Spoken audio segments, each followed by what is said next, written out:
Assalamualaikum warahmatullahi wabarakatuh.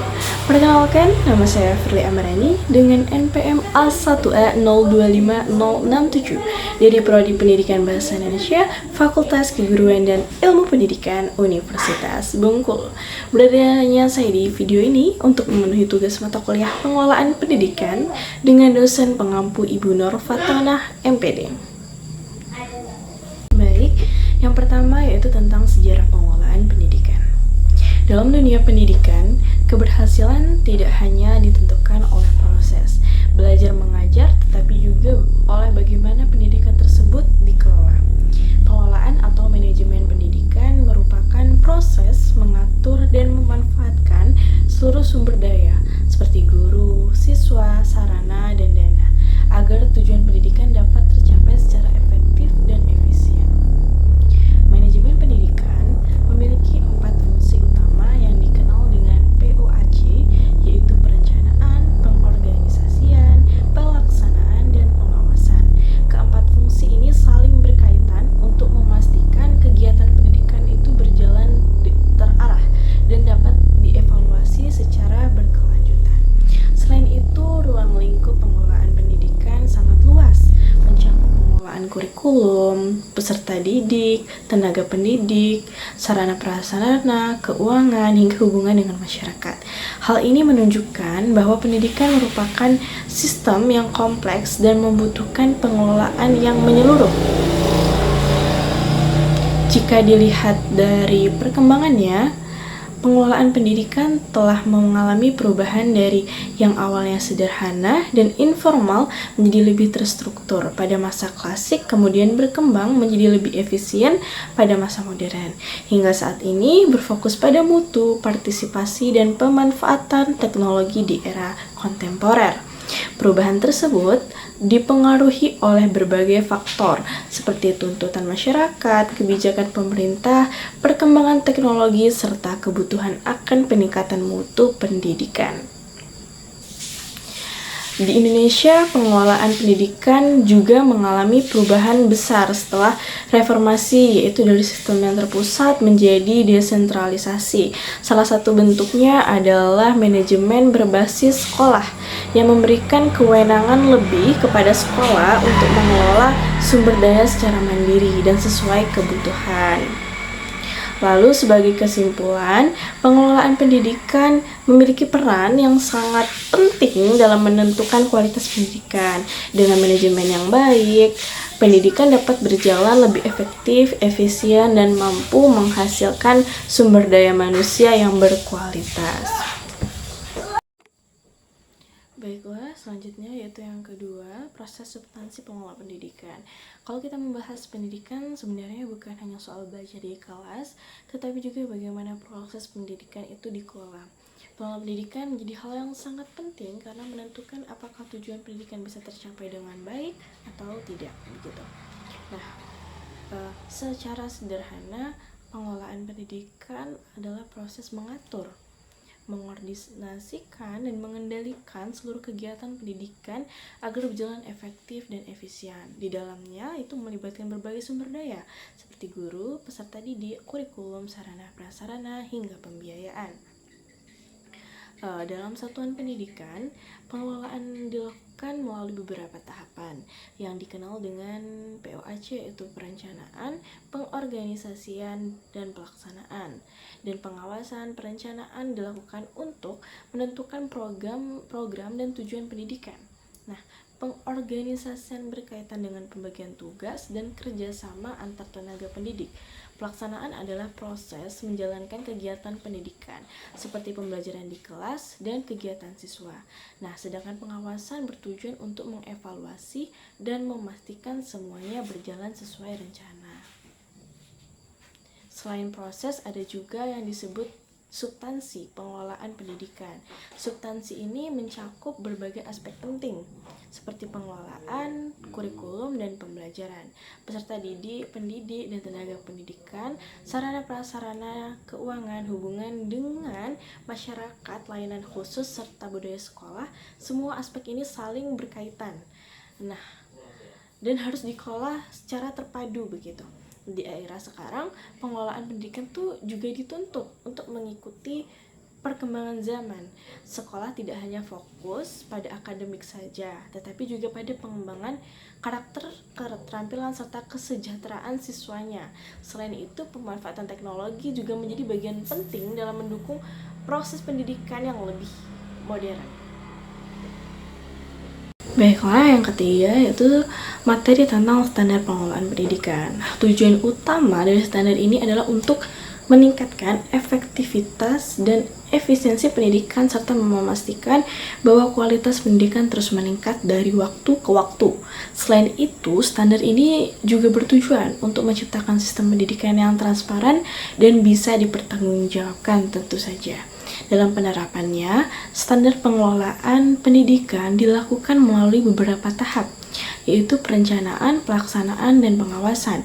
Misalnya, sekolah membuat program literasi untuk meningkatkan minat baca siswa. Program ini direncanakan terlebih dahulu, kemudian dilaksanakan oleh guru dan siswa. Lalu dievaluasi untuk melihat hasilnya. Jika ada kekurangan, maka akan diperbaiki atau dievaluasi kembali. Dari sini kita bisa melihat bahwa standar pengelolaan pendidikan bukan hanya sekedar aturan, tetapi benar-benar membantu sekolah dalam meningkatkan kualitas pendidikan secara berkelanjutan. Baiklah, selanjutnya yaitu materi.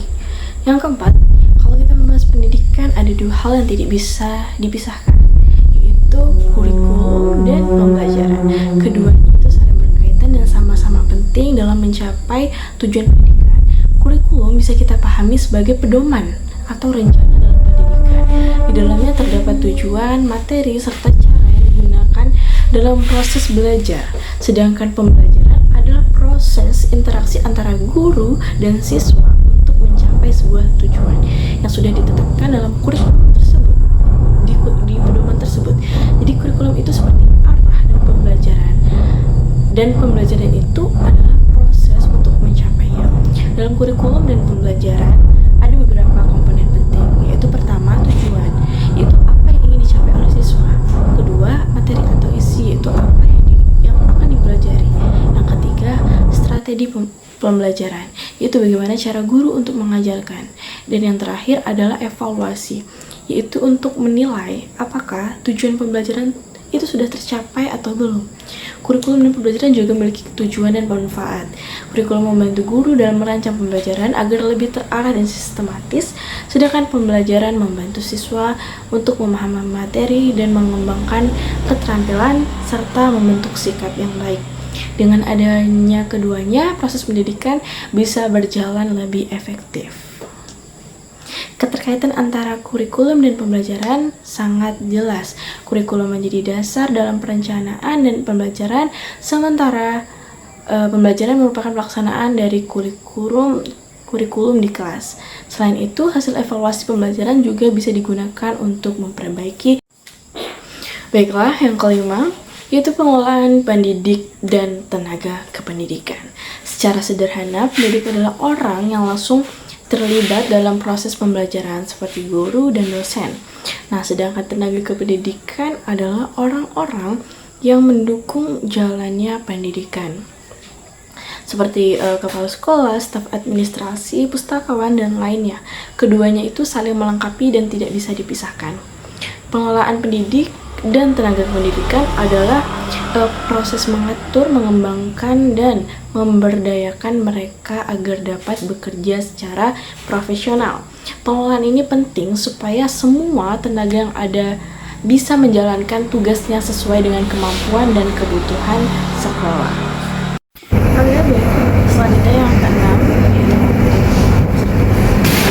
merupakan proses penting dalam budaya pendidikan yang mencakup perhatian dan pembinaan siswa sejak masuk sekolah hingga lulus. Pengelolaan ini tidak hanya sebatas pencatatan administrasi, tetapi juga mencakup upaya mendidik siswa secara menyeluruh, baik dari segi akademik maupun non-akademik. Hal ini penting karena setiap peserta didik memiliki perbedaan dalam kemampuan,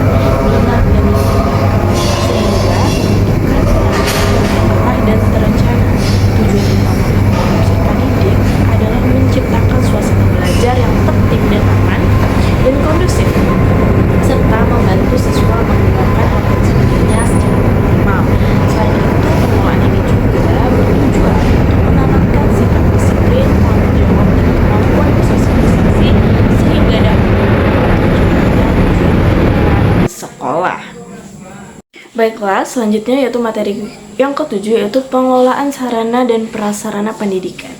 Nah, bagian penting dalam dunia pendidikan karena berkaitan dengan langsung dengan fasilitas yang digunakan oleh sekolah. Sarana itu seperti alat belajar, meja, kursi, buku, komputer. Sedangkan prasarana itu fasilitas pendukung seperti gedung, ruang kelas, dan lingkungan sekolah. Keduanya sangat berpengaruh terhadap kenyamanan dan efektivitas proses belajar mengajar. Kalau fasilitasnya lengkap dan terawat, siswa jadi lebih semangat belajar. Sebaliknya, jika kurang memadai, proses belajar itu bisa terganggu. Tujuan utama pengelolaan pendidikan ini apa sih gitu kan? Nah, tujuan utama pengelolaan sarana dan prasarana ini adalah supaya semua fasilitas yang ada tersedia sesuai kebutuhan, digunakan secara maksimal dan tetap terjaga kondisinya. Selain itu, pengelolaan ini juga bertujuan untuk menciptakan lingkungan belajar yang nyaman, aman, dan mendukung tercapainya tujuan pendidikan secara keseluruhan. Dalam praktiknya, pengelolaan sarana dan prasarana dilakukan melalui beberapa tahap. Pertama, perencanaan, yaitu menentukan kebutuhan fasilitas berdasarkan jumlah siswa, kurikulum dan kondisi sekolah. Kedua, pengadaan, yaitu menyediakan atau membeli fasilitas yang dibutuhkan sesuai standar. Ketiga, yaitu pemeliharaan, yaitu merawat fasilitas agar tetap awet dan bisa digunakan dalam jangka panjang.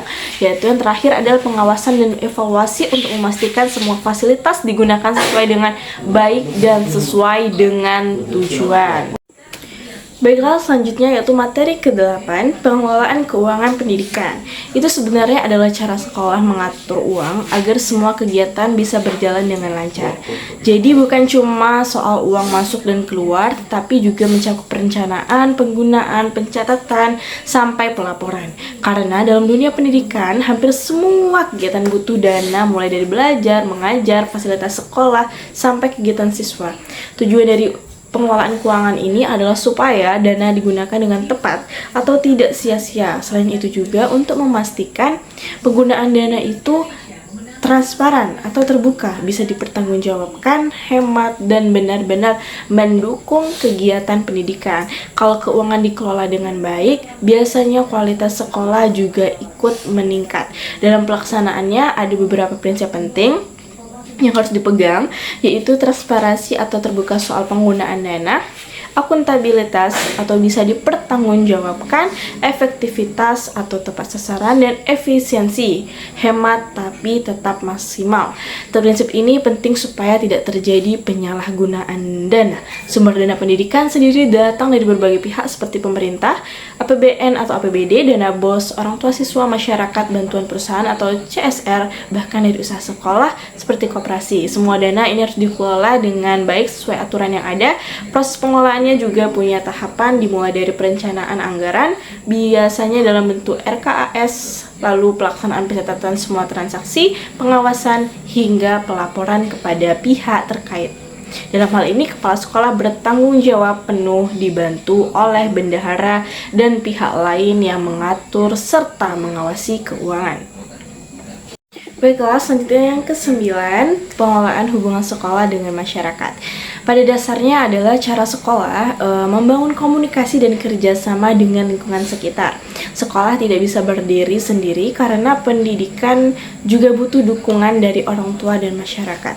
Jadi hubungan ini penting supaya semua pihak bisa saling mendukung demi kelancaran pendidikan. Tujuan utamanya adalah menciptakan hubungan yang baik dan harmonis antara sekolah dan masyarakat. Dengan komunikasi lancar, masyarakat jadi paham program sekolah dan lebih mau ikut terlibat, baik dalam bentuk dukungan moral, ide, maupun bantuan lainnya. Selain itu, hubungan yang baik juga bisa meningkatkan kepercayaan masyarakat terhadap sekolah. Hubungan ini punya beberapa fungsi penting, seperti sebagai sarana komunikasi, cara mendapatkan dukungan, dan membangun citra positif sekolah.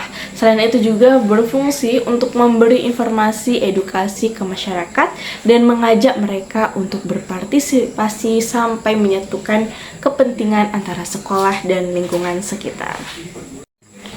Selanjutnya, materi yang ke-10 yaitu peningkatan mutu pendidikan. Pada dasarnya adalah usaha sekolah untuk membentuk kualitas pendidikan jadi lebih baik. Mutu pendidikan sendiri bukan cuma soal nilai bagus, tetapi juga bagaimana siswa berkembang secara pengetahuan, keterampilan, dan sikap. Jadi pendidikan yang bagus itu dilihat dari keseluruhan prosesnya, mulai dari input, proses, belajar, sampai hasil akhirnya. Mutu pendidikan dipengaruhi banyak hal seperti kualitas guru, kurikulum, fasilitas sekolah, manajemen, serta dukungan dari orang tua, masyarakat. Jadi semua itu guru punya peran paling besar. Mereka yang langsung berinteraksi dengan siswa, tapi tetap semua faktor harus saling mendukung supaya hasilnya tetap maksimal. Untuk meningkatkan mutu pendidikan, sekolah perlu melakukan pengelolaan yang baik. Biasanya dimulai dari perencanaan atau menyusun program, lalu pelaksanaan, menjalankan program, kemudian pengawasan, memastikan berjalan sesuai rencana, dan terakhir adalah evaluasi, melihat hasil dan memperbaiki kekurangan. Proses ini harus dilakukan terus-menerus supaya kualitas pendidikan bisa meningkat secara bertahap. Baiklah, yang ke-10, supervisi akademik dan supervisi manajerial merupakan dua komponen penting dalam meningkatkan mutu pendidikan di sekolah. Supervisi akademik berfokus pada pembinaan guru dalam proses pembelajaran, mulai dari perencanaan, pelaksanaan, hingga evaluasi. Melalui kegiatan ini, guru dibimbing untuk meningkatkan kompetensi profesionalnya agar pembelajaran menjadi lebih efektif, kreatif, dan sesuai dengan kebutuhan peserta didik. Supervisi akademik tidak hanya bersifat penilaian, tetapi lebih menekankan pada pendampingan dan pengembangannya berkelanjutan. Di sisi lain, supervisi manajerial berorientasi pada pengelolaan sekolah sebagai sebuah organisasi. Kegiatan ini mencakup perencanaan program, pengelolaan, administrasi, sarana prasarana, dan keuangan, serta hubungan dengan masyarakat.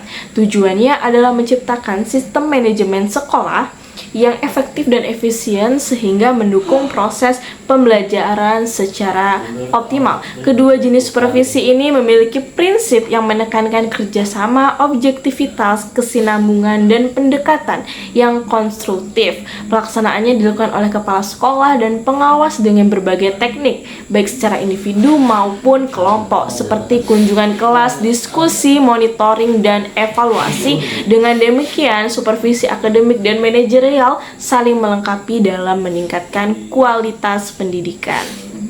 Baiklah, mohon maaf, yang tadi adalah materi yang ke-11 dan ini materi yang terakhir, yaitu materi yang ke-12. Kepemimpinan pendidikan dan pengambilan keputusan merupakan dua aspek penting dalam pengelolaan lembaga pendidikan. Kepemimpinan pendidikan adalah kemampuan seseorang pemimpin, khususnya kepala sekolah, dalam mempengaruhi, mengarahkan, dan menggerakkan seluruh warga sekolah untuk mencapai tujuan pendidikan secara efektif. Sementara itu, pengambilan keputusan adalah proses memilih alternatif terbaik dalam menyelesaikan masalah berdasarkan pertimbangan yang matang. Dalam praktiknya, kepemimpinan memiliki fungsi untuk mengarahkan, mengordinasikan, serta menciptakan suasana kerja yang kondusif. Sedangkan tujuannya adalah meningkatkan efektivitas proses pembelajaran dan kinerja organisasi sekolah. Kedua hal ini dipengaruhi oleh berbagai faktor, baik internal seperti kepribadian, kompetensi, pengalaman, dan kondisi emosional, maupun eksternal seperti kebijakan pemerintah, budaya organisasi, serta partisipasi masyarakat. Agar berjalan optimal, kepemimpinan pendidikan harus memenuhi syarat seperti memiliki integritas, kemampuan komunikasi, visi yang jelas, serta mampu memotivasi dan mengambil keputusan secara tepat. Sementara itu, pengambilan keputusan yang baik harus didasarkan pada pemahaman masalah, ketersediaan informasi, pertimbangan alternatif, serta kesiapan menanggung resiko.